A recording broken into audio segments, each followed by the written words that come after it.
Welcome to the hit list, man. Today we gonna be reacting to Hogwarts Legacy gameplay showcase 2. You know, it's the second time that they didn't drop some gameplay on this game, so I'm excited. The game looked the first time they dropped gameplay footage, it looked it hella good. So we about to get into that, most definitely. I ain't gonna waste no time. Let's get it.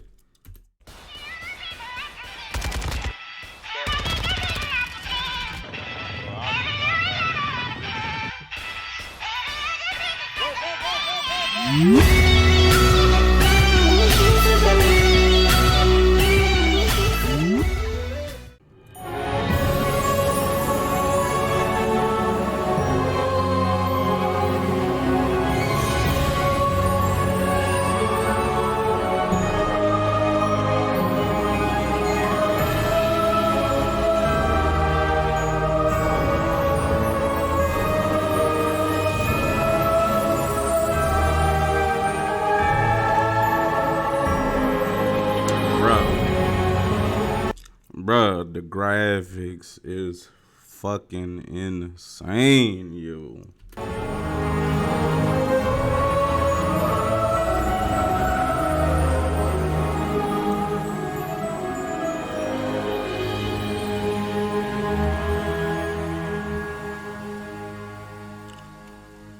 Hey everybody, welcome. I wonder if they're running on Unreal Engine 5, though.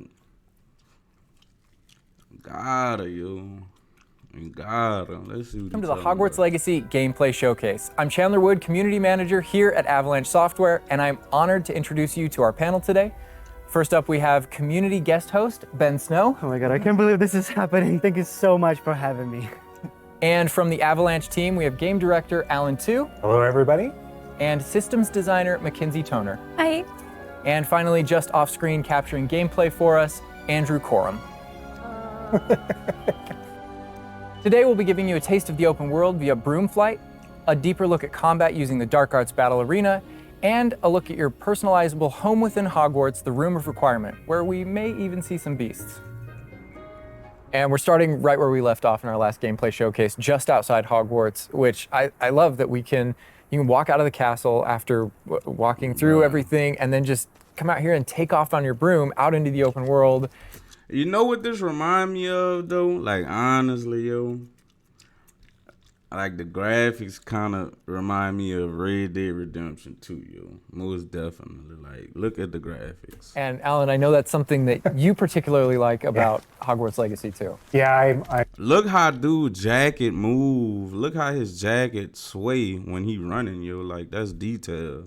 I'm a big fan of just being able to hop on the broom and go anywhere. There's something about kind of like the sensation of everything being open to you, and just I love the proximity that I. Yo, the broom though, the broom, yo, like that's y'all can't tell me that's not like Red Dead Redemption. I mean, it popped up magically, but yo, come on now, he riding the broom. Can get to things. I love flying close to the ground, and I kind of wanted to talk about it just because I feel like, the brooms are fun for me, not just because of all those feelings of exhilaration, but because they're not just, I have a broom and it's done.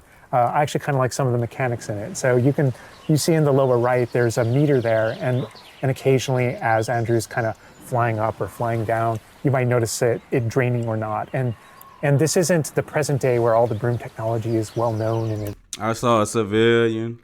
I mean, y'all saw that? I don't go too. Look, civilian, yo. They got civilians just out going about their day. You know, I wonder what type of AI they got, though. This isn't the present day where all the broom Hopefully the AI not stupid as fuck. The NPCs, yo. technology is well known and advanced and everything that we know and love. This is NPCs like Warframe NPCs, Lord. All my Warframe players, they know how stupid the NPCs is on Warframe, yo. an earlier time where they're still trying to figure out, we're not at the 3,000 yet. We're at we're at the 11. So. Oh my goodness, I'm just so speechless right now because this is just so beautiful. The world just looks so. By the way, the broom, is that like the only one, or can you like upgrade that broom to go faster? Yeah, so we have shop in Hogsmeade, actually a broom shop. And so that sells a variety of different brooms. And it was important to us that the player could customize themselves based on their own aesthetic. So they're purely cosmetic, but if you talk to the shopkeep and help him out, he'll actually sell upgrades. Yeah, and those upgrades will make it so that where normally the broom, you can only fly, you can only go at max speed. It's kind of like a turbo meter down there. You can only go at max speed without the meter going down, kind of closer to the ground. And as you raise into the air, you'll notice the meter drop. And so those upgrades will allow you to increase that distance from the ground. And the broom owner at the sporting goods store in Bro, the broom is upgradable. Yeah, I like the little stand about and how the broom could be upgradable, yo. Come on. Give it to me. Talk to me nice, man. Hogsmeade is trying to perfect the broom and get better at it and know it better. And you can participate that and get better and better brooms through that. I see. And I love that mechanic encourages you to actually explore the world and kind of stay close to the ground. It's not just a travel mechanic, point A to point B. You're not just flying high over everything, although it is beautiful, something I really love doing, but That sounded like an NPC. as well, there's lots to Enemy NPC. explore on the ground, and so kind of keeping you down at the ground level. And to me, it feels like it's got this kind of surfing vibe over the. Oh my god, like I'm just like I want to snatch the controller from Andrew right now because I want to go to the mountaintop, I'm going to that forest, Shit, I and to wanna that snatch the hamlet, or controller. well, I don't know if that's how it's called. I think that's what it is. No, it's awesome. We're actually gonna land here, and I feel like that you call it a hamlet is just perfect, just because that's what we refer to it as. And so we all know from lore that Hogsmeade is the only all wizarding village within Britain. The swag, though, man. He leaning with the one hand. Yo, come on. But we wanted other opportunities to kind of meet other characters out here and to kind of populate the land. Bro, this kind of, not to keep bringing up Warframe, because I've been kind of playing Warframe lately, but man, this kind of remind me of a scene in the Devere Paradox shit. They had a scene whenever they had this dude in the middle of the scene right here. You know, all my Warframe players, you know, I play Warframe, yo. It was all good. And I ain't been playing lately, but I mean, this scene remind me of that. People who know, you know. Landscape, so it's not just kind of, barren as you leave out this direction and that direction. And so we just imagine these different dwellings, these different smaller locations that wizards might live in out in the Scottish Highlands. And so it's those, and so we refer to those as hamlets, and they're opportunities to learn those wizard stories, how those different locations have kind of like learned to live, what their relationships are. No with characters at multiplayer, though, Hogwarts. man. And so they're both quest opportunities out here and a chance to kind of get to know more of the area, even beyond Hogwarts and Hogsmeade that we've already experienced. And you'll also notice on the mini-map, like lots of little icons, and each one of those represent gameplay in the hamlets that you can participate in, whether it's a vendor or different puzzles and challenges or different secrets that exist. Each one of those icons are different opportunities for gameplay. And you'll notice that same thing as we venture out into the open world as well. So when you go out into the open world and you see those icons, whether they're on the mini-map or on your map or off in the distance, those things are opportunities to say, like, I want to increase my inventory capacity. They're puzzles left behind by old wizards, that you can solve that actually grant you those. If you see ruins off in the distance and you visit them, you might find opportunities to actually expand and learn about your ancient magic. And as you kind of encounter different enemies dotted on the landscape, sometimes those characters, poachers or dark wizards, might be hoarding different magical resources that are valuable to you as you're playing the game. So each one has kind of like a way to connect to our gameplay loops and provide different opportunities that just kind of reward you for poking around.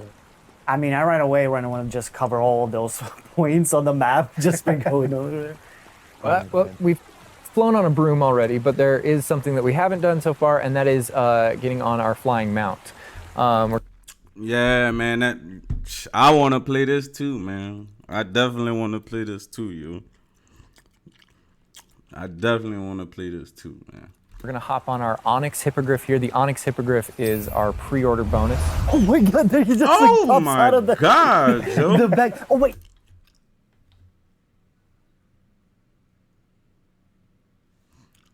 Y'all saw that shit, though? Let's back this up, man. Our flying mount. We're gonna hop on our Onyx Hippogriff here. The Onyx Hippogriff is our pre-order bonus.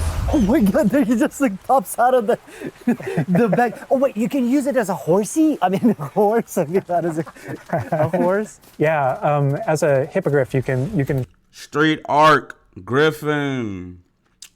To all my Arc fans out there, man. Arc 2 coming soon. Let's hope. You know, it's even better. Man, that's the Griffin in Arc, man, right now. Totally ride it like a ground mount, and you can lift off into the air. And we tried to make sure that each of those interactions, so the broom's really good at reaching that top speed, at kind of traveling the world as quickly as possible. But sometimes it's really nice to get on the hippogriff because of that ground speed or those transitions. And sometimes it just feels amazing just to be riding around on a hippogriff. Okay. Yo, that's gonna be the only thing I'm riding is my Griffin, yo. AD. Deezy. You know I always want Griffins whenever I'm on Arc, yo. Most definitely. Yeah, it really is kind of like, I don't know, it's a great feeling being on it, and it's a great feeling managing those transitions, kind of going from run to fly and just being able to go wherever you want. And we tried to make sure that each one of these things that you can interact with have a unique identity and a reason for That was danger indicators. And, oh my god, like I see like different like areas, like a swampy area. By the way, can you go to like entire map anywhere you go? Or there are regions that are like locked from you? Yeah, or, as soon as you, there's kind of a moment where the world kind of opens up to you outside of Hogwarts as a student, and right from that moment, early on in the game, you can go wherever you want. And so you might find more difficult challenges in different areas, and you'll see different spots as Andrew's moving around, like you mentioned the swamp. But there, we have got like a coast, and we've got different types of environments out in the world just to kind of pepper your experience, reward you for exploring, keep things fresh. All those things exist as we're moving around. So cool. And I love that windmill. It's like so rustic. Like I keep I was forgetting just that about to say it's rustic, yo, like medieval time type shit. this is like 1800s. The Wizarding World we've never really seen before. Like it feels so authentic. Like it's part of it. Yeah, I love this vista too, and I'm gonna have Andrew stop here. We're gonna use a bit of dev magic to change the season. Man, look, everybody who played Arc, man, rate that Griffin flight, man. Rate it 1 through 10, yo. If y'all played Arc, rate the Griffin flight. Compare the Griffin flight compared to Arc Griffin flight, yo. Y'all, whoever on Arc know about them Griffins, yo. Actually, I want you to see what this world looks like, covered in snow. Yes, yes, yes, please. I love snow. I like snow too. That's all I want. Oh, baby. Yeah. Yeah. Oh my god, this is so beautiful. Oh my goodness. That's snow? This I'm is so tripping. pretty. Okay, it looks so realistic. Oh my god, it changes the landscape like completely. Oh my god, Yes, does it bro. have like actual like gameplay impact, like impact on the gameplay, or does it like it's just the weather of Scotland? Yeah, we use it. Right. We really use it as a narrative marker through the game. So as you're progressing through your main storyline, it was important for us to kind of like have those moments that kind of. Since you done brought up storyline, yo, my main concern is what.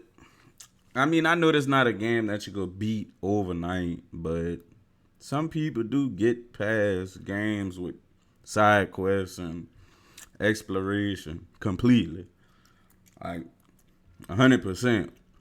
What's the progression after the story and the side quests? I mean, exploration is one thing, you know. What's gonna be the meat, you know? Felt like when you're reading the books or watching the movies where, you know, you'll see kind of like the title card winter and now the landscape has changed and you're really feeling that passage of time while you're a student, you know, going through your year at Hogwarts. And I think we wanted to duplicate that. And for me, it's really fun that it's not just on the outside, which I agree, I think it looked really beautiful, but within the school as well. So there are moments like when it reaches certain holidays or things like that, where Hogsmeade reacts to holidays and the school reacts to holidays, and you see the decorations around those environments change. That really helped just kind of make me feel like I'm there. Right. Yeah. And it's not just you know, for the seasons, those kind of vibe things. Like we have a day-night cycle, and that day-night cycle even though similarly, like it's largely about vibe. Enemy You go into indicators. Hogsmeade in the evening, there's Y'all saw that enemy. less characters there. Around the school, you'll notice it kind of dies down and quiets down just when there's right, just yeah. candlelight and students kind of like as you're walking through the halls.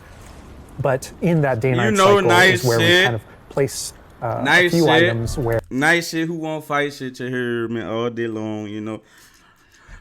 Hey, Hogwarts Legacy gameplay footage, yo, is insane right now, dog. Like G shit is going crazy right now.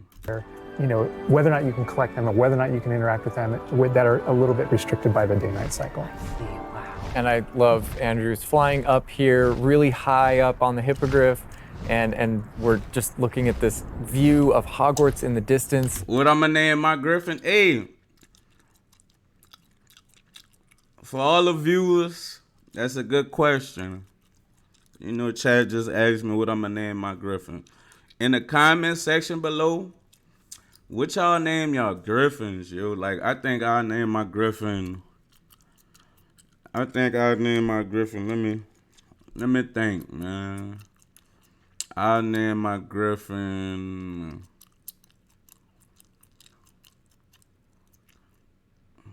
Giddy up, girl. Yeah, giddy up, girl. That's gonna be her name. Giddy up. It's just absolutely Come here, giddy up. beautiful. It's part of what I love most about flying around in this game, whether it's on a hippogriff or on the broom. No, I mean, you talk about going anywhere and things that you can see in the distance, and that's one of my. I still can't get over, like, no matter, I play this so much, but I still can't get over the fact that I can see Hogwarts out there, and there's just something beautiful No about knowing that games. all of the things inside of it, the classrooms, the students, the professors, all the places I can go, I can just fly my hippogriff, land in the courtyard, enter the front doors, and just walk, you know, to the library, to class, or to greenhouse, or to my common room. That it's all contiguous and just kind of like one space is still exciting to me after all this. I mean, time. I'm just I'm speechless right now. It's just absolutely beautiful. Shit, I'm It's just- speechless oh, too. As much as we want to spend a lot more time out here just flying around, experiencing the world, I think this is a great opportunity to switch over to combat. And last time we gave you kind of an intro to combat. This time we're going to really go... Combat is a big fact, especially whenever it's sorcery-based games. They gotta nail a sorcery-based game. Anything magic is different from shooting a gun to sorcery. Like, you gotta nail it. Like, I feel like Infamous, anybody who played Infamous, that was kind of sorcery. Infamous nailed the gameplay footage, yo. The gameplay period when it came down to combat. Anyway, Infamous 1, 2, all of them. a lot more of a deep dive on using the Dark Arts Battle Arena, which is part of our deluxe edition. All right, Andrew's got us in the Forbidden Forest, which is where the Dark Arts Battle Arena is, which is part of the Deluxe and Digital Deluxe Edition. I love the way that the Dark Arts Battle Arena is actually part of the world. It's integrated into the world, so your experience is more immersive than just choosing an option from the main menu of the game or something like that. Reason to go to the Forbidden Forest. Exactly. There are many reasons to go to the Forbidden Forest, but he's also wearing the Dark Arts cosmetic set, and here he's pulling out the Thestral, which is Man, they part is of that cutting Dark Arts up, Deluxe yo! and Digital Deluxe Edition. So we're going They is full cutting up. Dark Arts here. That's good. That's what I like doing. But I like this this battle arena. It is a great place to show off Battle Arena. really combat in a big So what that's PvP, yo? way, because it unlocks some interesting abilities for you and allows you to really play around with combat in a deep way. And is this like the only arena like this in the game where you can like practice? And Yeah, do- so in the base game we have 2 combat arenas normally. Please tell me PvP. Please tell me PvP, yo. Please. And so everyone has access to those. And each of the combat arenas are an opportunity to kind of just go through a difficult combat challenge, fight through multiple waves, in order to earn a different cosmetic for your character and add that to your collection. In the case of that's no different than the Dark Arts Battle Arena. That's also true, the combat arena. But one of the things that we're excited about in the Dark Arts Battle Arena that people can do is you come in preloaded with different abilities. So the unforgivable curses are something that everyone's going to have access to through the base game and going to be able to earn, and they can make choices in order to kind of like add that to their repertoire, and they can also commit to that down with certain talents and things like that. When you play the Dark Arts Combat Arena, they petted. You see how they hiding the spells, though, yo. you actually have access to all those things as kind of like a way to test them all. And so it's a chance to kind of like tour and play with the dark arts and decide whether or not that is a path that you kind of want to go down. But yeah, everyone has the same ability to explore the dark arts. This is just kind of like a way of previewing. And again, a great place for us to show off combat in general. So I think we're gonna jump in here. Andrew's gonna start battling, and we can start talking about everything you're seeing on the screen. All right. Yo. Oh, they just about the cadavers right away. Oh my god. We're starting off strong. Oh my god. Strong. Was that Kujio? Oh my Yo. god. That's so cool. Yeah, so that you'll notice right away, like when we used Avada Kedavra, that guy's health bar went from instant to 0, and we really are trying. That boy, fucking Scorpion, get over here! Like, he literally put him, yo. Was that Kujio? Oh my god. Look how he put Yeah, dude, so that yo. you'll notice right away, like when we used Avada Kedavra. Get over here! That's Mortal Kombat all day. Yes, it's looking good. That guy's health bar went from instant to 0, and we really are trying to honor the way Avada Kedavra works in the game, even in some pretty extreme Gotta like the situations. cigarette. You'll notice that like the meter takes up a lot longer to Yeah, a little kind cooldown. of build up as a way to kind of deal with its extreme power, just so that it's still fun to use. And then there's some ways that we'll probably talk about to That's so sick, to adjust that. But I don't know. I don't know if there are things on the screen that you just have questions about. Well, like I see like little blue things popping from the enemies. Also, like that sign, well, it's like, so in the community we call it the ancient magic sign. I don't know if that's how it's called in the game. So the community is astute. So on the development side and in player facing. That looked like a binding spell, yo. How you got we stuck call it the like ancient that? magic sign. I don't know if that's how It don't it's look called like he died. in the game. That gotta be a binding spell right here, yo. Look, he's stuck. So Gotta the be. community That's a binding spell. Gotta be. is astute. So on the development side and in player facing in the game, we reference that as your Another binding spell. That's binding spell. Oh, so it is ancient magic. That is, yeah. So as your abilities in the game keep growing and you become exposed to some of the secrets. Look how he came back to the enemy, though, yo. Oh my god. As your abilities in the game keep growing and you become exposed to some of the secrets about your own kind of mystery and your own abilities, you start unlocking new powers. So one of those powers, you'll see the R1 button appearing throughout the game. That's an ancient magic throw, we call it, that allows you to kind of like draw an object to you and fling it at an enemy.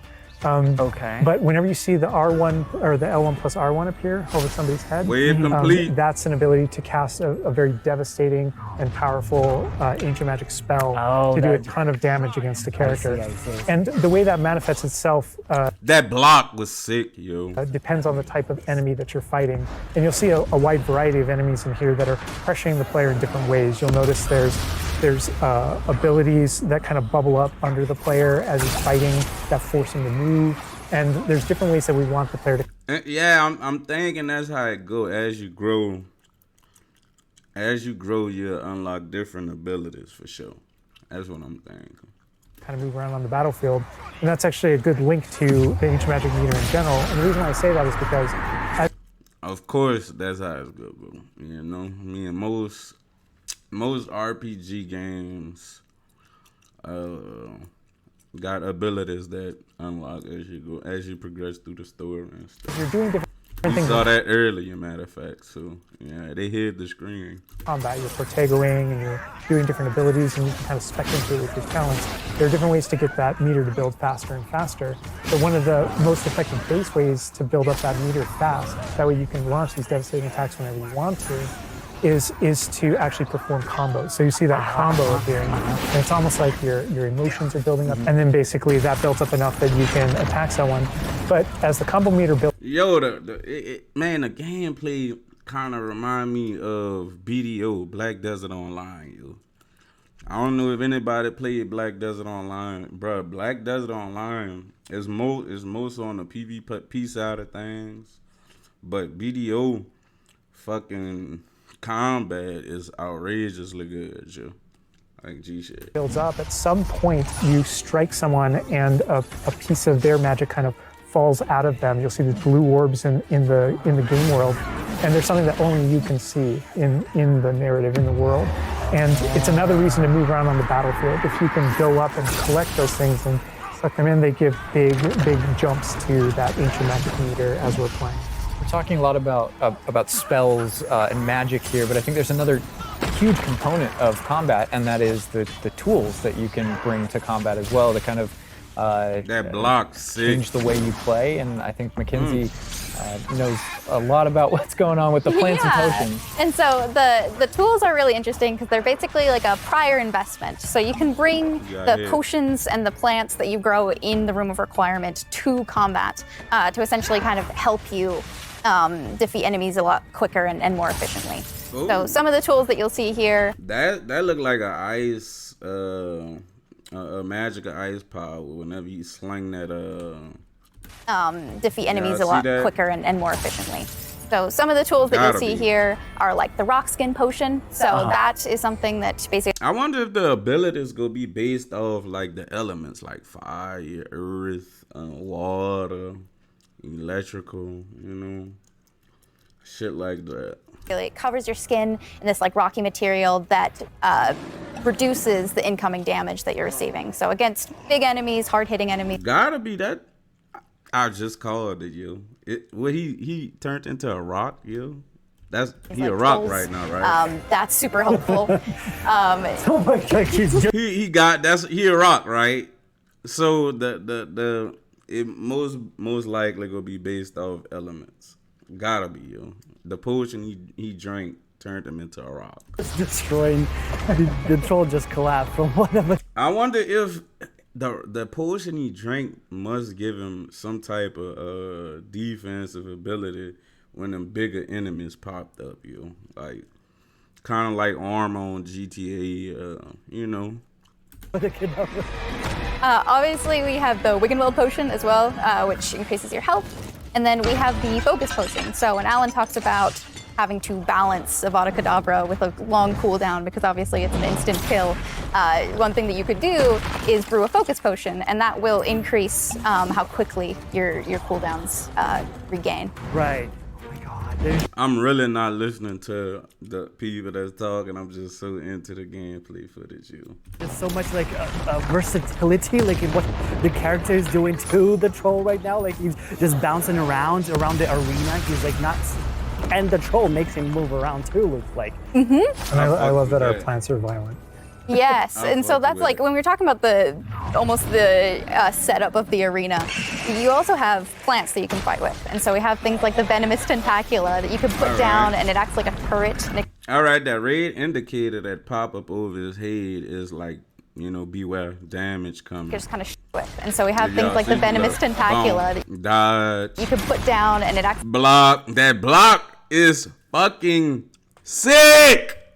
Oh my God! It's like a turret, and it just kind of shoots enemies around the battlefield.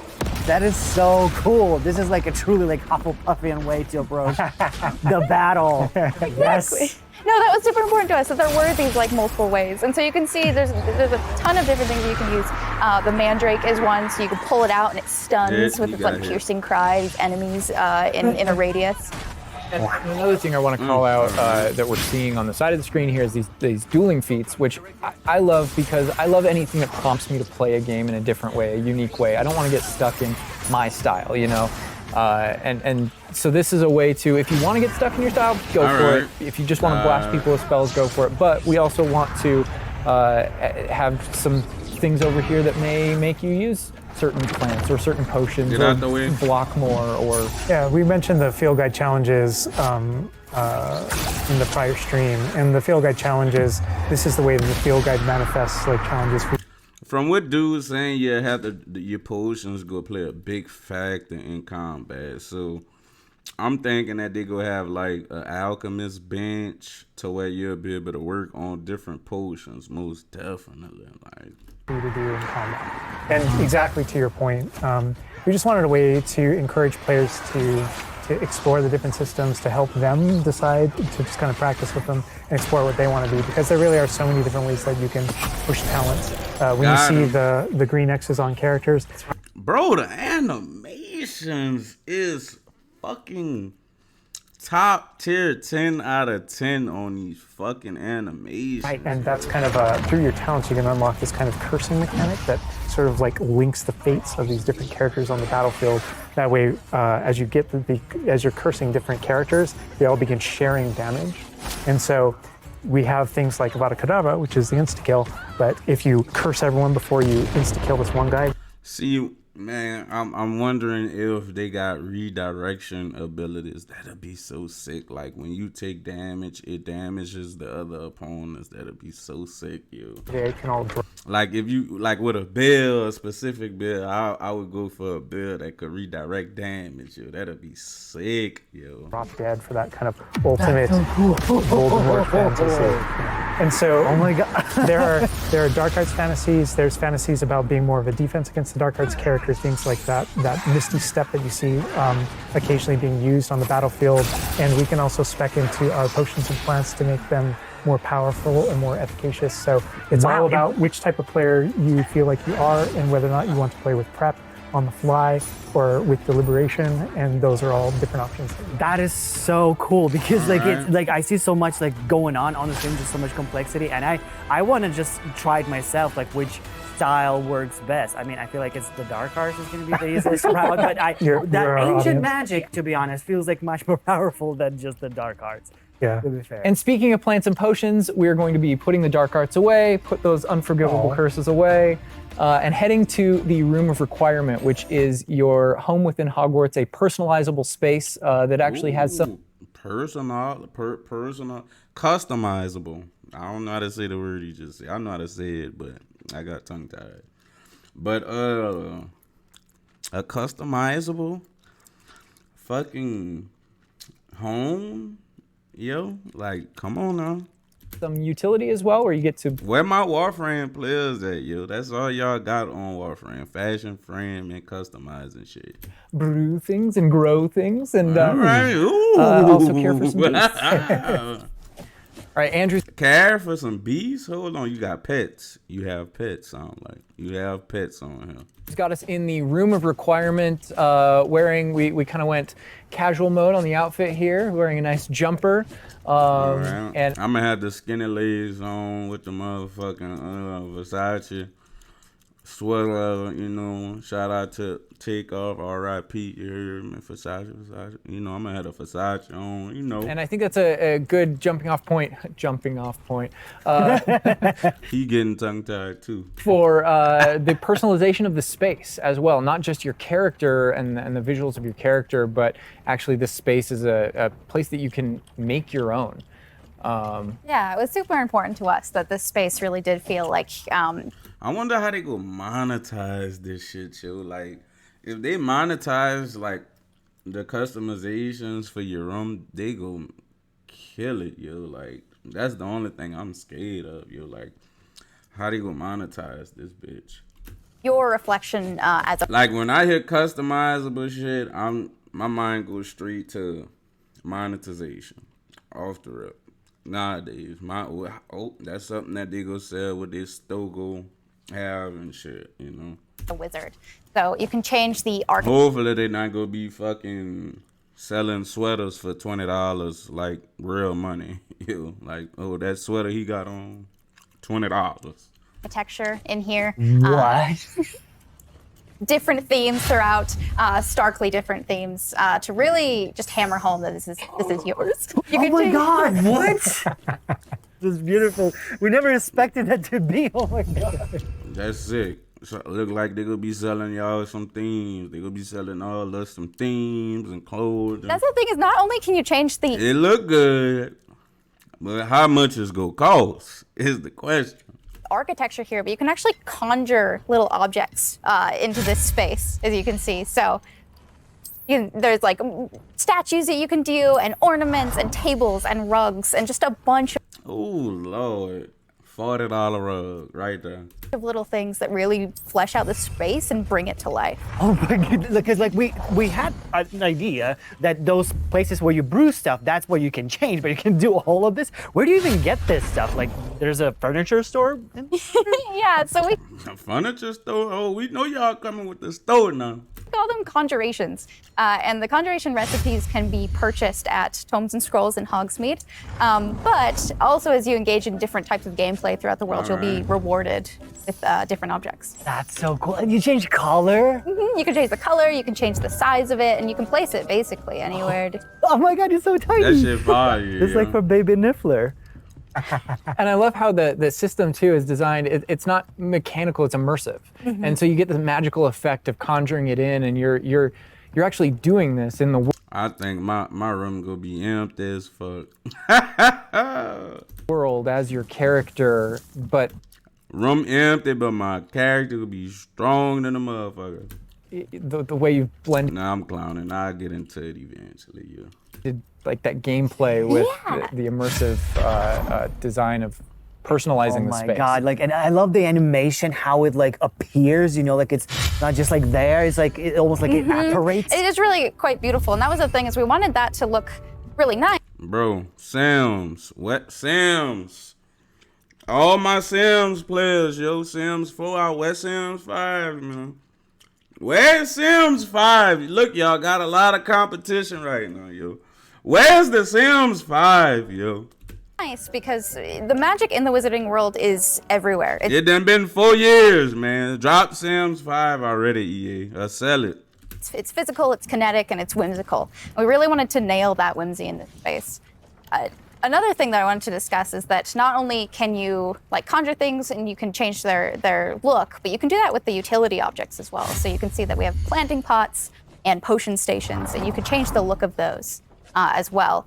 And these are the areas where, as we had mentioned previously, you'll be growing your plants, you'll be brewing your potions. Right.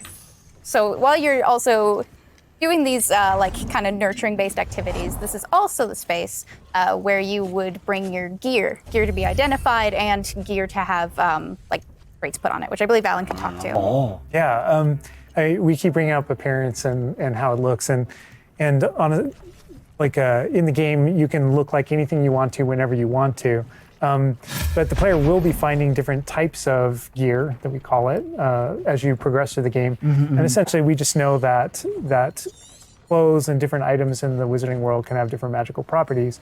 And as you explore and as you adventure, Man, they gotta add the skinny jeans. I'm a big nigga wear skinny jeans 2 years, man. They gotta come with the clothing, man. Jaggers or something, man. You know, that little green shit he got on right there. I don't know. and as you defeat enemies, you're going to be finding different pieces of gear that have different abilities, and that can help you in your journey. I'm probably gonna be just like Professor Snape on Harry Potter. Me all black, straight up. And are a major part of you kind of growing as a wizard and advancing as a wizard. And so There's a huge list. and not all the time, whenever you get a new piece of gear, you don't necessarily know exactly what it does. And so there is a station inside of the room of requirement that you can conjure. It's one of the first things you conjure, called an identification station, where you can actually bring that gear that you're uncertain about and learn what its abilities are. Right, yeah, that's so cool. And then as I like how they tying in the progression outside of your home, your headquarters, within the world. Like the stuff that you gather out in the world, you have to bring it back, and you know it's a fire way how they tied the world into your headquarters instead of just something that's just for looks. You know, you can interact with the different bookcases and shelves, identify gear and stuff like that. That's amazing, y'all. Lord. This space advances even further, and the space will eventually grow its own rooms, and you're going to get new recipes, you know, like Mackenzie's talking about. All these different things keep expanding, and as it expands, eventually you're going to earn what we see here, which is called a loom. And when you set up a loom, it's an ability to essentially customize exactly which magical properties are on your gear and take any piece of gear and adjust its properties and to tweak what it does. And I mentioned earlier that you can make anything look like anything. The collection of appearances, we call it, or cosmetics, we've been referring to it in this stream. Those types of things you can use, and you can apply a look to any other look. So if you get a piece of gear, you put it on, you look like that, but you can change it to look like whatever you want. That's so cool. And like you can just put some ability to this sweater, but then you can just swap that ability. Yep, and appearances you can edit whenever you want in the gear screen. The loom is specifically about applying traits and applying larger upgrades that just kind of grant you greater statistical advantage or give you really specific abilities that blend in nicely with where you're trying to go with your combat fantasy or talents and things like that. Interesting. I'm just seeing that they're just like pumpkin fur, mooncalf fur. Where does that come from? Yeah, and so you'll notice that the ingredients that are used to add man, traits and to upgrade your gear are based around beasts. So this is where we get into the beast care section, which... Oh, this about to be my favorite part. Man, I gotta take care of Giddy Up. You hear me? Giddy Up gotta eat the best pet food. She can't be eating kibbles and bits, man. She need apple, man. Good apple dog food, man. Which is inside this Vivario. Oh. Kind of bigger space on the inside idea. Oh my God. I love it already. And so you can see here we have a couple of beasts out. We have a graphorn and a mooncalf and a niffler and a Kneasel as well. So quite a variety. Oh my God, he's just like a big puppy. They're so cute. Cuddling. Oh my God, they're together. He gotta eat the best pet food with me, man. Oh, that's so cute. They're adorable. And so part of beast care is petting them as well, but feeding them too. And so once you do those things, that's when they feel safe enough that they'll give you their magical ingredients. So mooncalf fur, niffler fur, etc. That can then be used in your gear. That is like so like intuitive because like you know that makes sense because when you touch the animals you get some fur leftovers. That's so. Well, all right, I like that. Yeah, and we really want to hammer home the fact that this is like a home that you're making for them. So in the overland, you can find these beast dens and rescue these beasts. Part of doing so is brushing them and feeding them food as well, and to build that relationship with your beast. In addition, they got a relationship like status. A relationship progression system on here with your pets, yo. Like, come on, now. That's gonna be fire. To be able to care for beasts, you can actually conjure things in this space as well. Sound like they gonna have a better progression system with bonding with your pets than Red Dead Redemption 2. Like, on Red Dead Redemption 2, all you had to do is just brush your horse, feed it, this, that, and the third, but sound like they want you to actually build a home, and we go see how it go once it's dropped. Though. Let's keep the house, the cottage. Yeah, right. And so we have like a lot of little ornaments in this area, and a lot of them are purely cosmetic, but they look really cool. Again, it's the personalization of this space. Oh my goodness! No, this is like I'm gonna spend 8 hours just designing this whole area. To personalize, this is like cool. It's like you have this little play area, like a personalized fish tank, so to say, just for the creatures. I love it. Yeah, no, totally. And there's like a decoration aspect, but there's also, we were saying inside as well, is there's a utility aspect to it too. So as you progress in the game and you're able to purchase more conjurations, you're able to speed up your process. So one of them, for example, is the food processor, which allows for the beast in the space to automatically get feed, so you don't have to do it manually. And so you're really building the progression for yourself here. In addition, there's also That's like on Ark, whenever you gotta put that cupboard to feed your pets and stuff, that shit gonna be fire. toy box. You know, easy and accessible. where you can play with your beasts. You'll see here, yeah. So you can, there's a bunch of toys in it, and each beast has their own favorite toy. So as you can imagine, the moon calf really likes the moon ball. Bro, the relationship progression sounds way better than Red Dead Redemption 2 times 10. Or the Neasel, as like a little cat, really likes to chase the yarn ball as well. Right. And they're super cute. Oh my God. Watching them, it's so cute. And the big thing we really wanted to hammer home is that the world is a dangerous place. And so by going and rescuing these beasts and bringing them back here and caring for them, you're really helping them out. There's poachers in the overland who hunt these beasts for their material. So instead, you're caring for them. You're giving them a home. Fire, yo. Oh my God, this Raphorn is just gigantic. Motherfucker big. But he looks like my dog. We can't make my dogs right now for sure. Damn, what kind of dog he got? He got one from a dog from Mars. Oh, you could actually name Shit, I want one of them. them as well. So like your dog. Like, that's what I'm So saying. Yeah, getting back damn into that 'em. personalization, you know, yeah, we didn't want you to just like throw in, oh, here's a Graphorn in here. Like, this can be named whatever Andrew's about to name them.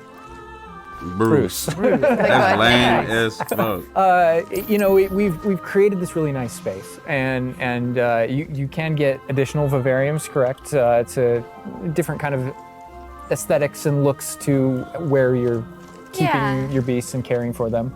Progression is a big part of this space as well. So as you progress through the story, you will unlock more vivariums. So as you can see, this one's quite meadow themed, big, open, bright. But there's other ones, say like a swamp that you might encounter. And it's really a visual effect and more space for your beast. Oh, so it's like those, so when we're inside the room requirement, there's like on the left, there's that moon glow from one entrance and then some shrubbery going on in the right. Is that what you're talking about? Yep, that's exactly it. Ah, oh, you put trees in here too. Oh my goodness. And another thing with the beast care that I think is great, you know, tying back to the same kind of thing that you did with like the broom, where the broom is not just a method of travel, it's actually built in and integrated into the world. In the same way, like beast care isn't just this added element. You're not just throwing it on top. There's You can mine. really this like narrative and integration to Yeah, everything Everything. connects. So as you progress through the missions, you'll expand the space. As you earn resources, you'll go into Hogsmeade and use them to unlock the gameplay here and unlock new conjurations and different things to play around with. In the open world, it's in those different environments, like the different combat and conflicts and bandit camps and different things like that exist in the overland. Those things are what hold recipes that exist in the loom. So all these things have a way of connecting. Moonstone that you find out in the world is the resource that we use to conjure everything. That's found throughout the world. Forgeables are used for recipes. So really everything's like a cycle and keeps you coming back. But even with the story that's being told too, I think people know who Poppy is and that she has a particular affinity for beasts. Yeah, I mean, I think everything we're seeing here, you know, you're going to be venturing out into the world, and this is just kind of the tip of the iceberg, even of kind of like your interactions with beasts in that narrative. So, you know, you bringing up Poppy, there are more kind of mysteries to discover and things to discover out in the world that have to do with her and that have to do with caring for beasts. And so different characters have their own stuff that just kind of make this all just kind of the beginning of your journey. Well, we could spend hours in here, but we're gonna have to end the stream now. What do you think about what you've seen today? I mean, I'm just so blown away by how beautiful it looks. The open world seems so detailed and there's so many things to do, and like the combat, we're gonna spend like 2 weeks or more just breaking it down by pieces. There's just so much to this world. Like, I'm so happy you guys did this overall gameplay. And that's just the tip of the iceberg. We've The tip got of the more for you to iceberg. discover and find on your own. Thank you so much for being here. Thank you for watching. Hogwarts Legacy is available for pre-order now. It releases February 10th with 72-hour early access for owners of the February Collector's 10th. Deluxe and Digital Deluxe Edition. We're gonna wrap things up, but first we've got a little surprise for you. Bye. they got? What they got?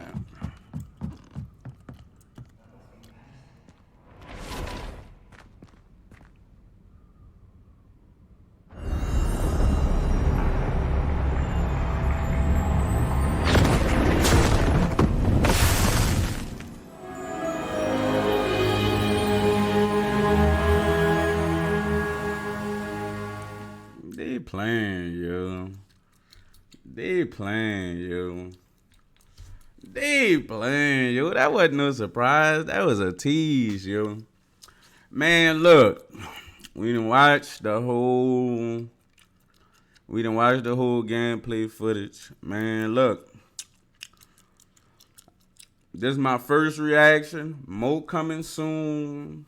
I want y'all to rate Hogwarts Legacy gameplay, the gameplay footage in the comments below, yo. Rate the footage, you know. Rate it up. I want y'all to give me y'all opinions on it. Honestly, from what I've been seeing, is a 10 out of 10.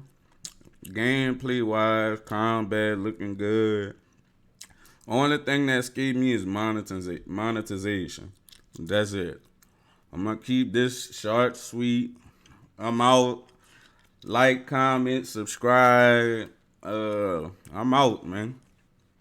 Peace. Nigga, it's tax season. If you owe me, then I need it.